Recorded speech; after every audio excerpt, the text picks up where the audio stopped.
राधे राधे दोस्तों, आज हम बात करेंगे महामतिमान आचार्य चाणक्य पर। मैक्सथनीज यूनान का राजदूत बनकर जब भारत आया तब उसने चंद्रगुप्त मौर्य के प्रधानमंत्री चाणक्य की प्रशंसा सुनकर उनसे मिलने की इच्छा से जिज्ञासा की कि उनका भवन कहाँ है। लोगों ने बताया गंगा के तट पर उनका निवास स्थान है। वह गंगा के तट पर पहुंचा। वहाँ अनेक झोंपड़ियाँ दिखी, कोई भवन नहीं दिखा। तो उसे लगा लोगों ने गलत बता दिया। वहाँ लोगों से पुनः जिज्ञासा की तो लोगों ने बताया आप उनके घर के पास ही खड़े हैं। उसे आश्चर्य हुआ कि भारत का प्रधानमंत्री इतनी सामान्य सी झोंपड़ी में रहता है। वह झोंपड़ी के अंदर गया तो देखा कि एक प्रौढ़ व्यक्ति सामान्य सी चटाई पर बैठे हुए दीपक की रोशनी में कुछ कार्य कर रहे हैं। मैक्सथनीज ने उसे चाणक्य का नौकर समझकर उनसे निवेदन किया, आप प्रधानमंत्री को अंदर जाकर सूचना दें, मैं उनसे मिलने आया हूँ। उन्होंने पूछा, आप किस काम से आए हैं, मुझे बताइए। मैक्सथनीज ने कहा, मैं उन्हें ही बताऊंगा, कृपया आप उन्हें सूचना दें। कई बार कहने पर उस व्यक्ति ने कहा, आप बताइए क्या काम है, मैं ही प्रधानमंत्री हूँ। आश्चर्य हुआ। सामान्य सी चटाई, सामान्य सी पोशाक। पर तब चाणक्य ने बताया, राजभवन जाता हूँ तो पोशाक में थोड़ा परिवर्तन हो जाता है, मैं ऐसे ही रहता हूँ। आप बताइए किस काम से आए हैं।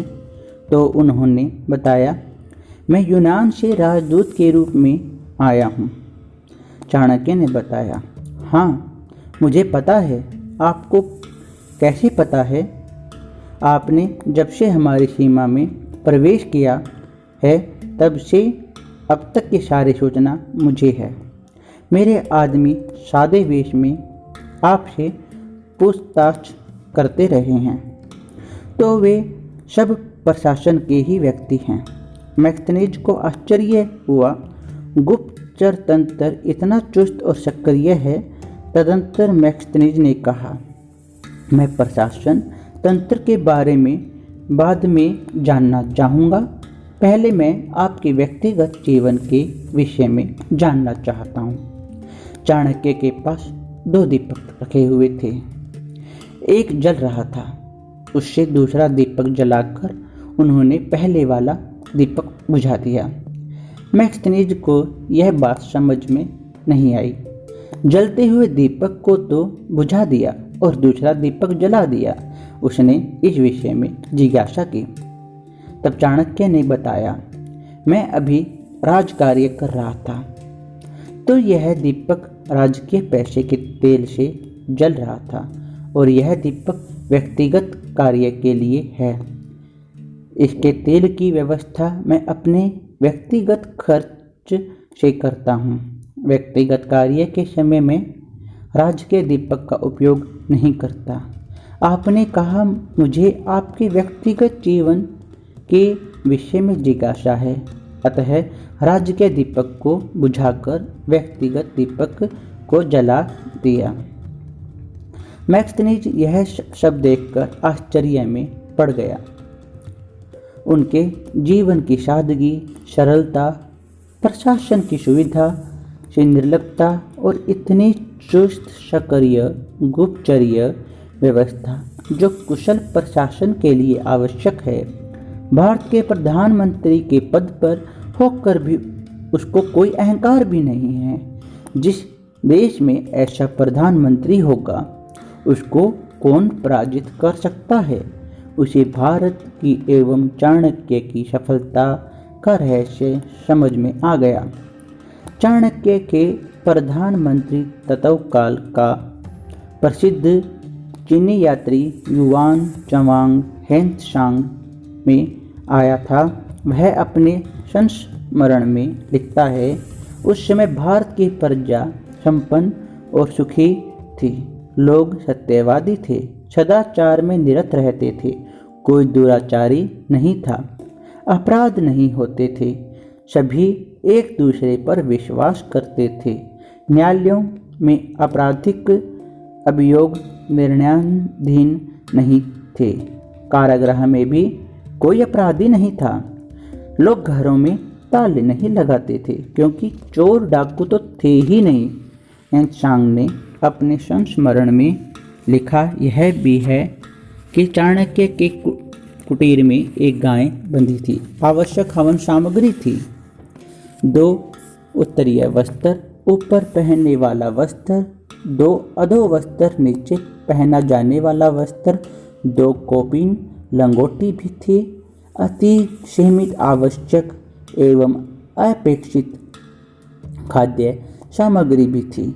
इस पर मैंने उनसे चकित होकर पूछा, क्या आपके पास इतनी ही सामग्री एवं संपत्ति है? चाणक्य ने बड़े इत्मीनान संतोष के साथ कहा कि बस इतनी सामग्री मेरे लिए पर्याप्त है, उससे अधिक सामग्री के उपयोग में अभ्यस्त नहीं हूँ। शीत, उष्ण, आंधी, तूफान, वर्षा आदि से बचने के लिए कुटीर पर्याप्त है। गाय से वांछित मात्रा में दूध, दही, घृत आदि मिल जाते हैं। उत्तरीय वस्त्र, अधो वस्त्र तथा कौपीन 2-2 इसलिए रखते हैं कि स्नान उपरांत भीगे वस्त्र को धोकर सुखा देते हैं, दूसरा सूखा वस्त्र पहन लेते हैं।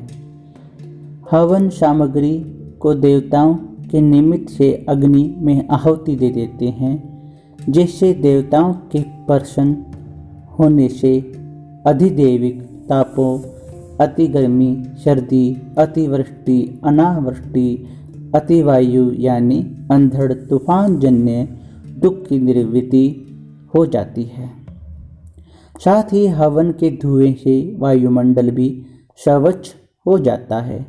भोजन सामग्री जितने से शुद्धा निवृत्ति हो जाती है, उतनी मात्रा में रखने पर्याप्त है। अधिक संग्रह करने से उसकी सुरक्षा की चिंता करनी पड़ती है। त्सांग ने लिखा है कि चाणक्य जैसा आचरण करने से ही राजा तथा प्रजा का सब प्रकार से कल्याण होता है। अगर आपको यह कहानी पसंद आई जो चाणक्य पर थी तो लाइक, शेयर, सब्सक्राइब जरूर करें। राधे राधे। आपका अपना चैनल कान्हा ब्रिजवासी।